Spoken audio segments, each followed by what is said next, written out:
మరో 10 ఏళ్లలో తెలంగాణ ఎలా ఉండబోతోంది? $3 ట్రిలియన్ ఎకానమీ, స్మార్ట్ హైదరాబాద్, భారీ ఇన్ఫ్రా, గ్లోబల్ ఇన్వెస్ట్మెంట్స్, సెక్యూరిటీ మరియు టెక్నాలజీ ఈ అంశాలపై వేటు న్యూస్ నిర్వహించిన తెలంగాణ ఎ డికేడ్ ఫ్రమ్ నౌ కాన్క్లేవ్ లో రాజకీయ నాయకులు, టాప్ అధికారులు, పాలసీ మేకర్లు తమ విజన్ ని ప్రెజెంట్ చేశారు. ముఖ్య అతిథిగా తెలంగాణ ముఖ్యమంత్రి రేవంత్ రెడ్డి మాట్లాడుతూ 2047 నాటికి తెలంగాణను $3 ట్రిలియన్ ఆర్థిక వ్యవస్థగా తీర్చిదిద్దడమే లక్ష్యమని ప్రకటించారు. మూసీ రివర్ అభివృద్ధి, future city, global investment zone, urban expansion పై ప్రభుత్వం ఫోకస్ పెడుతుందని తెలిపారు. ఒక శాఖకు సంబంధించో ఒక చిన్న ఏరియాకి సంబంధించో మనం డిజైన్ చేస్తున్నాం. కార్పొరేట్ కంపెనీస్ కూడా వాళ్ళ ఫైనాన్షియల్ ఎట్లా ఉండాలి, ఫ్యూచర్ ఎక్స్పాన్షన్ ఎట్లా ఉండాలి, దాని రిసోర్సెస్ ఎట్లా ఉండాలా, దాన్ని మినిమం ఎక్స్పెండిచర్ మ్యాక్సిమం ప్రాఫిట్ ఎట్లా ఉండాలి, ఎట్లయితే ప్రణాళిక చేస్తారో రాష్ట్రాలకు కూడా ప్రణాళిక ఉండాలి. నేను ఓపెనింగ్ రిమార్క్స్లో చెప్పిన, ప్రజలు ఉంటారు, పార్టీలు ఉంటాయి, ప్రభుత్వాలు మారుతూ ఉంటాయి.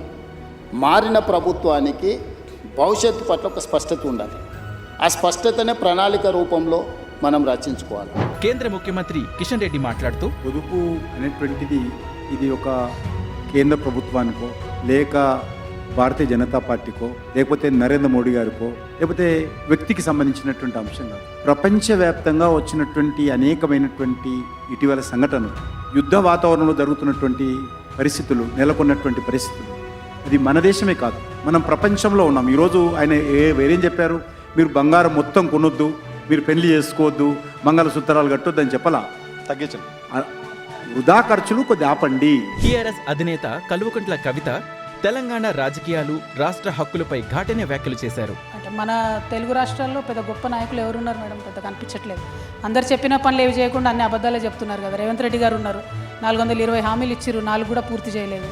కాబట్టి ఆయన గురించి చెప్పలేము. అట్లానే భారతీయ జనతా పార్టీ ఉంది. ఇప్పుడు కిషన్ రెడ్డి అన్న కావచ్చు, బండి సంజయ్ గారు కావచ్చు, వీళ్ళెవ్వరు కూడా కనీసం తెలంగాణను అక్కడ నిల్చొని హిందీ వాళ్ళంతా ఎడపిడ తిడుతుంటే కనీసం నిలబడి మన రాష్ట్రాన్ని కూడా డిఫెండ్ చేయట్లేదు. వాళ్ళతో పెద్ద ఇన్స్పిరేషనల్గా మనం తీసుకునేది లేదు. పాత లీడర్లు, పోయిన కాలంలో ఉన్న లీడర్లు గొప్పగా ఉన్నారు. ఒక ఎన్టీ రామారావు గారు బయలుదేరారంటే ఆనాడు తెలుగు ప్రజలకు గౌరవం వచ్చింది దేశమంతా. ఆ తర్వాత ఒక కేసీఆర్ గారు బయలుదేరినారంటే తెలంగాణ ప్రజలకు గౌరవం వచ్చింది దేశమంతా. అట్లాంటి టాల్ లీడర్స్ జాబితాలో నేను చేరాలనుకుంటున్నాను. ఈ పెట్టి పాలిటిక్స్, చిన్న చిన్న పాలిటిక్స్, కరప్షన్స్ ఇట్లా చేసేటటువంటి లీడర్స్ని అభిమానించేటటువంటి పరిస్థితి కూడా లేదనుకుంటున్నాను.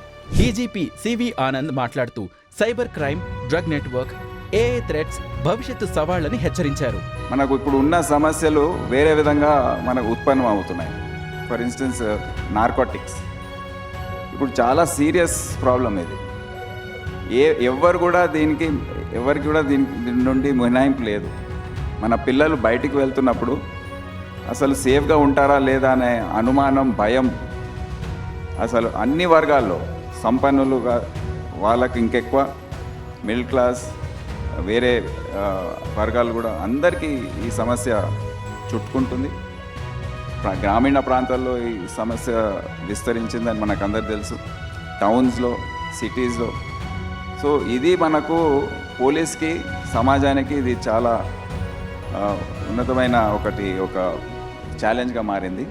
ఫస్ట్ అది చూసుకునే అవసరం ఉంది. దాని తర్వాత సైబర్ నేరాలు అవి కూడా చాలా పెరిగాయి. హైడ్రా కమిషన్ రంగనాథ్ ఆక్రమణలపై కఠిన చర్యలు కొనసాగుతాయని తెలిపారు. హైదరాబాద్ మీరు నెక్స్ట్ గ్రోత్ ఎలా ఉంటుందని కూడా మనం ఒకసారి విజువలైజ్ చేస్తే కనుక ఇప్పుడున్న దానికి almost it is likely to double by 2050. అంటే మీరు పాత దాంతో చూస్తే కనుక ఆల్మోస్ట్ 12 to 12.5x పెరుగుతుందన్నమాట. 75 to 50 2050కి 75 ఏళ్లలో 12-13 రెట్లు పాపులేషన్ పెరుగుతుంది. ఇంత పాపులేషన్ పెరిగినప్పుడు ల్యాండ్ మీద ఇంటెన్స్ డిమాండ్ కూడా ఉంటుంది. ల్యాండ్ ఇంటెన్స్ డిమాండ్ కూడా మీరు చూస్తే కనుక 100x to 500x పెరిగిందనమాట ల్యాండ్ రేట్స్ 1975 to 2025 మధ్యలో. అంటే 500 రెట్లు. అప్పుడు ₹1,00,000 ఎకరా ఉంటే కనుక ఇప్పుడు 500 లక్షలు, అంటే దాదాపు 5 కోట్లు ఉన్నటువంటి ప్రాంతాలు చాలా ఉన్నాయన్నమాట. అట్లా అంటే ఈ ల్యాండ్ రేట్స్ పెరగటం అనే దానివల్ల రియల్ ఎస్టేట్ అండ్ ఏది అర్బన్ ఇన్ఫ్రాస్ట్రక్చర్ మీద ఉన్నటువంటి ప్రెషర్ తోటే మనం చూసాం చెరువులు, కుంటలన్నీ కూడా ఆక్రమితమైనాయి. జయేష్ రంజన్ మాట్లాడుతూ AI, data centres, startup economy ద్వారా తెలంగాణను గ్లోబల్ హబ్ టెక్గా తీర్చిదిద్దే ప్రణాళికలు వివరించారు. ఆర్టిఫిషియల్ ఇంటెలిజెన్స్ అంటే ఏ జాబ్ ఉన్నా ఆర్టిఫిషియల్ ఇంటెలిజెన్స్ నాలెడ్జ్ ఉండడం అది చాలా అనివార్యం అనేది. అంటే కొన్ని సందర్భంలో నేను కాలేజెస్ ఫంక్షన్స్కి వెళ్తూ ఉంటాను, స్టూడెంట్స్తో మాట్లాడుతూ ఉంటాను. కొన్నిసార్లు నాకు గుర్తు ఉంది, నేను ఒక వాక్యం వాడాను, కొన్ని సందర్భంలో దాన్ని మిస్అండర్స్టాండ్ కూడా చేశారు. బట్ నేను ఇప్పుడు కూడా చెప్తాను, నేను వాడే వాక్యం ఏముండేది అంటే, if you do not know about AI, if you do not master AI, know about AI కాదు, if you do not master AI you will be killed. అంటే ఇట్లాంటి కఠినంగా పరిస్థితి ఈరోజు అంటే రాను రాను తయారవుతుంది. మీకు ఏఐ జస్ట్ తెలుసుకోవడమే కాదు, అంటే ఒక డిక్షనరీలో చదివి, ఇంటర్నెట్లో వికీపీడియాలో చదివి ఏఐ అంటే ఇది అది సరిపోదు.